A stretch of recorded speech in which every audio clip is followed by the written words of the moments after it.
A month ago, I put a team full of 99 potential teenagers into a professional football league. Since then, we've adapted and dominated the league, but in this episode, we're one game away from making football history.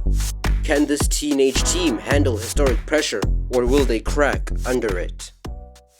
We start in December, where we're gonna have some pretty important games ahead of us. And stats-wise, I'm leading assist and currently in second place when it comes to goals scored. And we're still on top of the table with a 10-point lead. We simulate the first game of the episode and we end up picking up a 3-1 win against Vel, where Diogo da Silva and Sherlock got on the score sheet. We would play in the next game against Victoria Köln, and they were the ones to kick off this snowy affair. We were on the attack in the 6th minute. I got the ball from Diogo, glided past my man, gave Reina a dream of a ball, and then I ran into the box hoping to get a cross from Reina, and we almost scored an amazing goal. It was almost half time and we needed a goal, so I made a run into the box after passing it to Diogo, and the rest was history.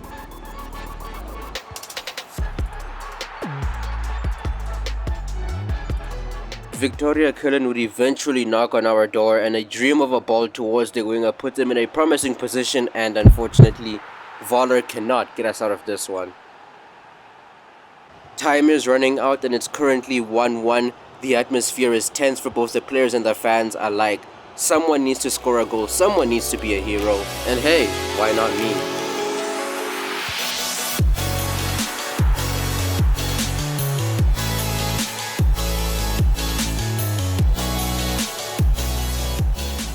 And after all of that tension, we walk away with a very famous 2-1 victory at home. Heading back into the calendar, we'd simulate against Freiburg and Meppen to pick up a win and a draw. But the next game on the calendar was too important to simulate. It was against Esga again. These are our best opponents so far, and they kick things off. It would take a while for this game to get some life into it, but eventually Dube and I were able to link up, resulting in a shot in the box, but unfortunately I was not able to score. And soon enough, Esga had their own opportunity in our box. They were able to take a shot, but thankfully Voller was able to save us. We'd have to wait until the second half for us to be on another attack. This time it's a counter attack. I dished it to Sherlock, made a run into the box, and knowing that we needed a goal, I delivered. But much like the last game, as soon as we scored, our opponents woke up and knocked on our door. This time Esga were on the left wing. He crossed the ball in and Sherlock tries to intercept, but he makes a mistake, and because of that, we're tied at 1-1. Then in the 88th minute, Sherlock made a mistake, and let's just say the rest was history. Well, thankfully, with a bit of luck, we were able to walk away with a 1-1 draw. With a dramatic finish to the last month, we look at March, where we have some pretty big games, and stats-wise, you can see that I'm still first place in assists and still second in goals. We would play the first game of March against a team I call FSV because I'm not trying to butcher that last name. This game already had a very strong start, as in the 3rd minute there was already a counter-attack for us to take advantage of. But due to Reina's poor cross, we were not able to get a goal. FSV knocked on our door as well, and one-on-one against Voller, they dragged it wide. Later on, I win the ball back with a pretty crunchy but clean tackle, and Diogo da Silva finds me while I make a dangerous run. It's basically just me and the goalkeeper now, but do I have the composure to finish?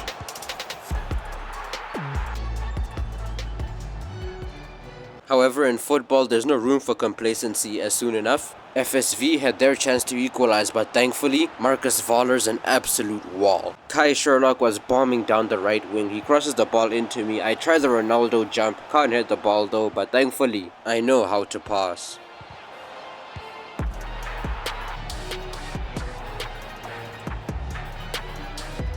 And we would not be stopping there.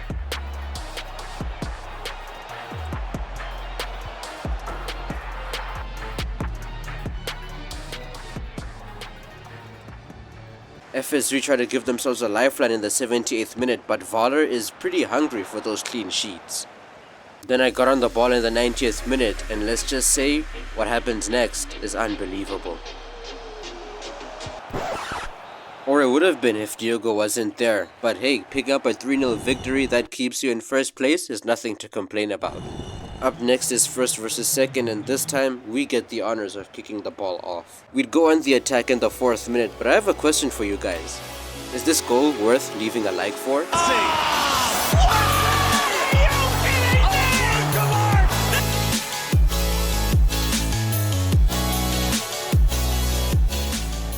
That's a decent goal, but let's not forget why Julius is a creative playmaker.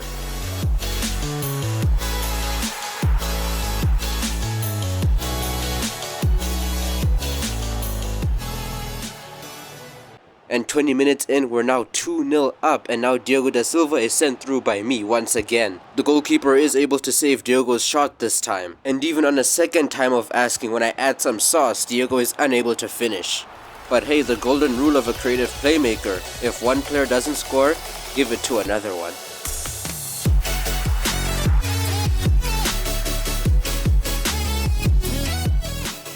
And that ends off a very dominant 3-0 victory against Dynamo Dresden.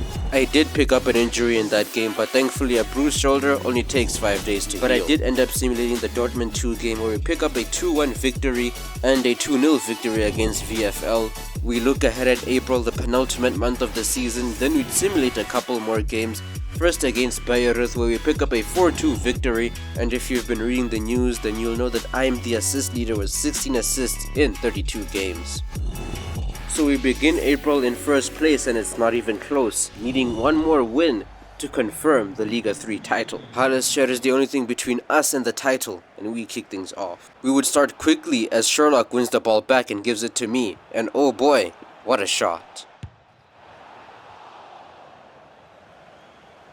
Halescher had their own opportunity to score in the 21st minute, where they pushed it down into the right wing looking for a cross, but despite Reina and my best efforts to stop it, eventually the ball got cut into the box. And despite Richter's block, just like that, we were 1-0 down.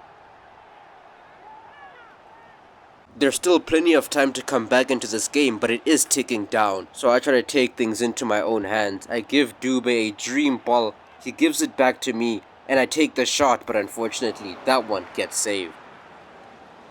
It's the second half and the pressure is on us. We need a goal now, and Diogo gets the chance to be a hero.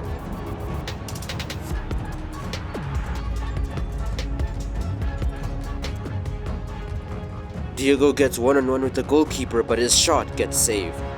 Remember, we need all 3 points to win the league. But with that said, Halescher were doing everything that they could to make sure that we weren't winning the league today. And for the final 15 minutes of the game, we did everything in our power to try to score a goal, but their defense just wasn't budging. And it seemed like even if you did get past the defensive players, there was still a major problem between the sticks, and that was their goalkeeper. But we desperately needed this goal, and our time was running out. But if you've been in football for long enough, you'll know that in every desperate time, there will always be a hero. 3-0. Corner taken quickly.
If you guys love seeing trophy lifts, then you're gonna enjoy this video right here, where I won 4 trophies in one season. So, what are you waiting for?